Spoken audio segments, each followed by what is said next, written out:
RB Film Productionनिफ्राय दिहुनजानाय खिथेर बर' सावथुनखौ फैगौ डिसेम्बरनि 2 खालार क्लास खालामनांगौ जायनो आं सोलोंहोयो एसे दोरोदब्लानो गोदना थोदना हासजोबगोन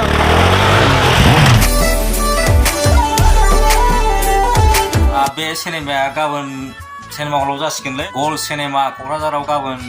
माबासिगोन दिन्थिफुंजासिगोन खिथेर सिनेमाया बयबो ज' लैहोर लैहोर फैना नायफैबानो जाबाय नै मोनायावनो भिडिअ बानायबाय आं जेसफोराबो नायगोन जाहैदों गाबोन रिया आरबि फिल्म प्रडाक्शनजों दिहुनजानाय खिथेर सिनेमाया गाबोननिफ्राय जागायसिगोन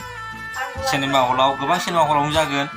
आं जोंनि क'क्राझार डिस्ट्रिक्टनिखौल' बुंसै गल सिनेमा क'क्राझाराव गाबोन बयबो ज' फैनानै नायफैबानो जाबाय ओमफ्राय बे सिनेमाया खुनु सन्देह गैया आरोना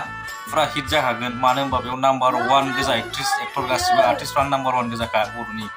लिंसार सोरां फुजि रिया आरो थाग्लायसार दंबावोसो बे सिनेमा हिट जाखागोन आरोना ओंखायनो बयबो नायफैबानो जाबाय जेसफोराबो नायगोन जाहैदों गाबोन सुपार हिट जाखागोन बे सिनेमाया सुपार हिट जाखागोन आं सेरालासे नागारगोन बेखौ